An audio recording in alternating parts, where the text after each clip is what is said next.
Darshan and ಗ್ಯಾಂಗ್ನಿಂದ Renukaswamy ಕೊಲೆ ಆಗಿರುವ ಪ್ರಕರಣಕ್ಕೆ ಸಂಬಂಧಪಟ್ಟಂತೆ ನಟ ದರ್ಶನ್ ಪರಪ್ಪನ ಅಗ್ರಹಾರ ಸೇರಿ ಇವತ್ತಿಗೆ ಸರಿಯಾಗಿ 50 ದಿನಗಳಾಯಿತು. ಪರಪ್ಪನ ಅಗ್ರಹಾರ ಸೇರಿ ಇಂದಿಗೆ 50 ದಿನ. ರೇಣುಕಾಸ್ವಾಮಿ ಕೊಲೆ ಕೇಸ್ನಲ್ಲಿ ಜೈಲು ಸೇರಿದ್ದಾರೆ ದಾಸ. ಕಾಮಾಕ್ಷಿ ಪಾಳ್ಯ ಪೊಲೀಸರಿಂದ ಅರೆಸ್ಟ್ ಆಗಿದ್ದಾರೆ ದರ್ಶನ್. ಜೂನ್ 22ರಂದು ದರ್ಶನ್ ಆ್ಯಂಡ್ ಗ್ಯಾಂಗ್ ಜೈಲು ಪಾಲಾಗಿದ್ರು. ಅಂದಿನಿಂದ ಇಂದಿನವರೆಗೂ ಕೂಡ ಜೈಲಿನಲ್ಲೇ ಕಾಲ ಕಳೀತಾ ಇದ್ದಾರೆ. 50 ದಿನಗಳಾಯಿತು. ಸಾಕಷ್ಟು ತನಿಖೆಗಳು, ಸಾಕಷ್ಟು ಸಾಕ್ಷ್ಯಗಳು ಎಲ್ಲವನ್ನೂ ಕೂಡ ಈಗ ಪೊಲೀಸರು ಕಲೆ ಹಾಕ್ತಾ ಇದ್ದಾರೆ ಒಂದೊಂದಾಗೆ. ಮತ್ತೊಂದು ಕಡೆಯಲ್ಲಿ ಚಾರ್ಜ್ ಶೀಟ್ ಸಲ್ಲಿಕೆ ಮಾಡೋದಕ್ಕೂ ಕೂಡ ಸಿದ್ಧತೆಗಳನ್ನ ಮಾಡಿಕೊಳ್ಳಲಾಗ್ತಾ ಇದೆ.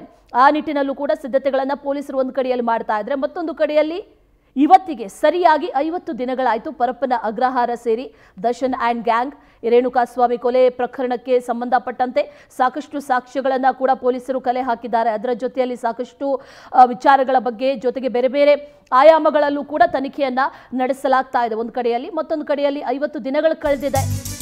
ರೇಣುಕಾಸ್ವಾಮಿ ಕೊಲೆ ಪ್ರಕರಣದ ಮೇಜರ್ ಅಪ್ಡೇಟ್ ಈಗ ಲಭ್ಯ ಆಗ್ತಾ ಇದೆ. ದರ್ಶನ್ಗೆ ಆ 1 ಲಕ್ಷ ರೂಪಾಯಿಯ ಜೀನ್ಸ್ ಪ್ಯಾಂಟ್ ಮುಳುವಾಯ್ತಾ ಅನ್ನುವಂತ ಪ್ರಶ್ನೆ ಈಗ ಕಾಡ್ತಾ ಇದೆ.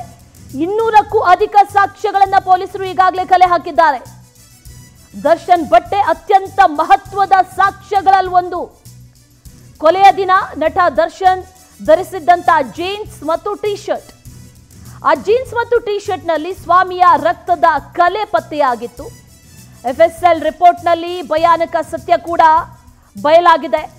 ದರ್ಶನ್ ಮನೆಯಲ್ಲಿ ಪೊಲೀಸರು ಈ ಬಟ್ಟೆಯನ್ನ ವಾಶ್ ಮಾಡಿದಂತ ಬಟ್ಟೆಯನ್ನ ಪಡೆದುಕೊಂಡಿದ್ರು. ಆದರೆ ವಾಶ್ ಆದ ನಂತರವೂ ಕೂಡ ಸುಮಾರು 100 ದಿನಗಳ ಕಾಲವೂ ಕೂಡ ಒಂದಷ್ಟು FSL ಲ್ಯಾಬ್ಗೆ ಕಳುಹಿಸಿದಂಥ ಸಂದರ್ಭದಲ್ಲಿ ಅಲ್ಲಿ ನೋಡಿದಂಥ ಸಂದರ್ಭದಲ್ಲಿ ಅದರಲ್ಲಿ ರಕ್ತದ ಕಲೆಯೂ ಕೂಡ ಈಗಾಗಲೇ ಪತ್ತೆ ಆಗಿದೆ.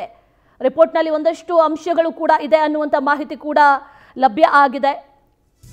ಅಷ್ಟಕ್ಕೂ ದರ್ಶನ್ ಬಟ್ಟೆಯನ್ನೇ ನಾಶಪಡಿಸಿಲ್ಲ ಯಾಕೆ ಅನ್ನುವಂಥ ಪ್ರಶ್ನೆ ಸಾಕಷ್ಟು ಬಾರಿ ಕಾಡ್ತಾ ಇತ್ತು. CCTV ಸೇರಿದಂತೆ ಹಲವು ಸಾಕ್ಷ್ಯವನ್ನ ನಾಶಪಡಿಸೋದಕ್ಕೆ ಈಗಾಗಲೇ ಗ್ಯಾಂಗ್ ಪ್ರಯತ್ನ ಪಟ್ಟಿತ್ತು. ಆದರೆ ಬಟ್ಟೆಯನ್ನ ಯಾಕೆ ನಾಶ ಮಾಡಲಿಲ್ಲ ಅನ್ನುವಂಥ ಪ್ರಶ್ನೆ ಇತ್ತು. ಆದರೆ ಬಟ್ಟೆ ಮಾತ್ರ ನಾಶಪಡಿಸದೆ ಒಣಗಾಕಿದ್ರು. ಇದಕ್ಕೆ ಕಾರಣ ದರ್ಶನ್ ಧರಿಸ್ತಾ ಇದ್ದಂತ ಆ ಜೀನ್ಸ್ನ ಬೆಲೆ 1 ಲಕ್ಷ ರೂಪಾಯಿ. ಟ್ರೂ ರಿಲಿಜಿಯನ್ ಅನ್ನುವಂಥ ಕಂಪನಿಯ ಜೀನ್ಸ್ ಪ್ಯಾಂಟ್. ಈ ವಿಚಾರವನ್ನ ಈ ಹಿಂದೆ ಉಮಾಪತಿ ಬಹಿರಂಗಪಡಿಸಿದ್ರು ಕೂಡ. ಟ್ರೂ ರಿಲಿಜಿಯನ್ ಅನ್ನುವಂಥ ಜೀನ್ಸ್ ಪ್ಯಾಂಟ್ನ ದರ ಸಾಮಾನ್ಯವಾಗಿ 50,000ದಿಂದ 1 ಲಕ್ಷ ರೂಪಾಯಿವರೆಗೂ ಕೂಡ ಇರುತ್ತೆ. ಅದೇ ಕಾರಣಕ್ಕೆ ಆವತ್ತು ಆ ಜೀನ್ಸ್ ಪ್ಯಾಂಟ್ನ ನಾಶ ಮಾಡಿಲ್ಲ ಅನ್ನುವಂಥದ್ದು ಮೇಲ್ನೋಟಕ್ಕೆ ಕಂಡು ಬರ್ತಾ ಇರುವಂಥ ಅಂಶ. ದುಬಾರಿ ಬೆಲೆಯ ಜೀನ್ಸ್ ಆದ ಕಾರಣ ವಾಶ್ ಮಾಡಿ ಮತ್ತೆ ಅದನ್ನ ಧರಿಸಬಹುದು ಅಥವಾ ಗೊತ್ತಾಗೋದಿಲ್ಲ ಅನ್ನುವಂಥದ್ದನ್ನ ಅಂದುಕೊಂಡು ಅದನ್ನ ಮತ್ತೆ ಇಟ್ಟಿದ್ರು ಅನ್ನುವಂಥ ವಿಚಾರ ಈಗ ಗೊತ್ತಾಗ್ತಾ ಇದೆ. ವಾಶ್ ಮಾಡಿದ್ರೆ ರಕ್ತದ ಕಲೆ ಹೋಗುತ್ತೆ ಅನ್ನುವಂಥದ್ದನ್ನ ಅಂದ್ಕೊಂಡಿದ್ರು. ಆದರೆ ಆ ರೀತಿ ಆಗಲ್ಲ. FSL ನಿಂದ ಎಲ್ಲವೂ ಕೂಡ ಈಗ ಬಯಲಾಗಿದೆ. FSL ರಿಪೋರ್ಟ್ ಕೂಡ ಬಂದಿದೆ. ಆ ರಿಪೋರ್ಟ್ನಲ್ಲೂ ಕೂಡ ಈ ರಕ್ತದ ಕಲೆ ವಾಶ್ ಮಾಡಿದ ನಂತರದಲ್ಲೂ ಕೂಡ ಕೆಲವೊಂದು ಲ್ಯಾಬ್ ಟೆಸ್ಟ್ಗೆ ಒಳಪಡಿಸಿದಂಥ ಸಂದರ್ಭದಲ್ಲಿ 100 ದಿನಗಳ ಕಾಲ ಆದರೂ ಕೂಡ ಆ ರಕ್ತದ ಕಲೆಗಳು ಹಾಗೆ ಇರುತ್ತೆ ಅನ್ನುವಂಥದ್ದು ಗೊತ್ತಾಗ್ತಾ ಇರೋದು. ಆದರೆ 1 ಲಕ್ಷ ರೂಪಾಯಿಯ ಜೀನ್ಸ್ ಅನ್ನುವಂಥ ಕಾರಣಕ್ಕಾಗಿ ಅದನ್ನು ನಾಶಪಡಿಸಿಲ್ಲ ಅನ್ನುವಂಥ ವಿಚಾರ ಕೂಡ ಈಗ ಗೊತ್ತಾಗ್ತಾ ಇದೆ. ಮತ್ತಷ್ಟು ಡೀಟೇಲ್ಸ್ ಅನ್ನ ನೀಡ್ತಾ ಹೋಗ್ತಾರೆ ನಮ್ಮ ಪ್ರತಿನಿಧಿ ವೆಂಕಟೇಶ್. ನೇರ ಸಂಪರ್ಕದಲ್ಲಿ ಜಾಯಿನ್ ಆಗ್ತಾ ಇದ್ದಾರೆ. ವೆಂಕಟೇಶ್, ಎಲ್ಲೊಂದ್ ಕಡೆ ಈ ಜೀನ್ಸ್ ಪ್ಯಾಂಟ್ನ ಆಕ್ಚುಯಲ್ ವರ್ತ್ ಏನಿದೆ ಅದನ್ನ ನೋಡಿಕೊಂಡು ಈ ಜೀನ್ಸ್ ಪ್ಯಾಂಟ್ನ ಮರುಬಳಕೆ ಮಾಡುವಂಥದ್ದಕ್ಕೆ ಇಟ್ಟುಕೊಂಡಿದ್ದೆ ಎಲ್ಲೊಂದ್ ಕಡೆ ಮುಳುವಾಯ್ತಾ ಅನ್ನುವಂಥ ಪ್ರಶ್ನೆ ಒಂದು ಕಡೆ ಆದರೆ, ಮತ್ತೊಂದು ಕಡೆಯಲ್ಲಿ ಅದೇ ಪ್ರಮುಖ ಸಾಕ್ಷಿ ಕೂಡ ಈಗ ಆಗ್ತಾ ಇದೆ. ಈ ಪ್ರಕರಣಕ್ಕೆ ಸಂಬಂಧಪಟ್ಟಂತೆ ಈಗ ಅಪ್ಡೇಟ್ಸ್ ಏನೇನು ಲಭ್ಯ ಆಗ್ತಾ ಇದೆ ವೆಂಕಟೇಶ್? ಅಶ್ವಿನಿ, ಏನಂತ ಹೇಳಿದ್ರೆ ರೇಣುಕಾಸ್ವಾಮಿ ಕೊಲೆ ಪ್ರಕರಣಕ್ಕೆ ಸಂಬಂಧಪಟ್ಟಂತೆ ಏನು ನಟ ದರ್ಶನ್ ಧರಿಸಿದಂತಹ ಬಟ್ಟೆಗಳೀಗ ಪ್ರಮುಖ ಸಾಕ್ಷಿಯಾಗಿರುವಂತಹದ್ದು. ಸೊ FSL ವರದಿಯಲ್ಲಿ ರೇಣುಕಾಸ್ವಾಮಿಯ ಮೈಮೇಲಿದ್ದಂತಹ ದೇಹದಲ್ಲಿದ್ದಂತಹ ರಕ್ತ ಏನಿದೆ ಆ ಕಲೆಗಳು ದರ್ಶನ್ ಧರಿಸಿದಂತಹ ಬಟ್ಟೆಗಳ ಮೇಲೆ ಇರೋದು ಕನ್ಫರ್ಮ್ ಅಂತ ಹೇಳಿ ಕೂಡ FSL ವರದಿ ಬಂದಿತ್ತು. ಈ FSL ವರದಿ ಆಧಾರದ ಮೇಲೆ ಈಗ ಅದನ್ನು ಚಾರ್ಜ್ ಶೀಟ್ನಲ್ಲಿ ಕೂಡ ಉಲ್ಲೇಖ ಮಾಡಿ ಇದನ್ನು ಕೂಡ ಪ್ರಮುಖ ಸಾಕ್ಷಿಯಾಗಿ ಪರಿಗಣಿಸಿರುವಂತಹ ಪೊಲೀಸರಿಗೆ ಮಹತ್ವದ ಒಂದು ಸಾಕ್ಷಿ ಸಿಕ್ಕಂತಾಗಿರುವಂಥದ್ದು. ಈ ಒಂದು ಜೀನ್ಸ್ ಅನ್ನ ಮತ್ತು ಬ್ಲಾಕ್ ಟಿ ಶರ್ಟ್ ಅನ್ನ ಏನು ಧರಿಸಿದ್ರು ಹತ್ಯೆ ಆದಂಥ ದಿನ ಅದನ್ನು ಅವರು ವಾಶ್ ಮಾಡಲಿಲ್ಲ, ಬದಲಾಗಿ ಅಲ್ಲೇ ಇಟ್ಟಿದ್ದಂಥ ಸಂದರ್ಭದಲ್ಲಿ ಕೂಡ ಅದನ್ನು ಅವರ ಪತ್ನಿ ಮನೆಗೆ ಕೂಡ ಕಳಿಸ್ಕೊಟ್ಟಿದ್ರು. ಸೊ ಅವರ ಒಂದು ಕಾಸ್ಟ್ಯೂಮ್ ಡಿಸೈನರ್ ಯಾರಿದ್ದಾರೆ ಅವರನ್ನು ತೆಗೆದುಕೊಂಡೋಗಿ ಅವರ ಒಂದು ಪತ್ನಿ ವಿಜಯಲಕ್ಷ್ಮಿ ಅವರ ಮನೆಗೂ ಕೂಡ ಕೊಟ್ಟಿದ್ರು. ಪೊಲೀಸರು ಹೋದಂಥ ಸಂದರ್ಭದಲ್ಲಿ ಅದು ಅಲ್ಲಿರುವಂತಹ ಒಂದು ಮಾಹಿತಿ ಕೂಡ ಲಭ್ಯ ಆದ ಹಿನ್ನೆಲೆಯಲ್ಲಿ ಅದನ್ನು ಕೂಡ ವಶಕ್ಕೆ ಪಡಿಸಿಕೊಂಡು ಒಂದು ಲೂಮಿನಸ್ ಟೆಸ್ಟ್ಗೆ ಒಳಪಡಿಸಿದಂಥ ಸಂದರ್ಭದಲ್ಲಿ ಈ ಒಂದು ರಕ್ತದ ಕಲೆಗಳಿರುವುದು ಕೂಡ ಕನ್ಫರ್ಮ್ ಆಗಿರುವಂಥದ್ದು.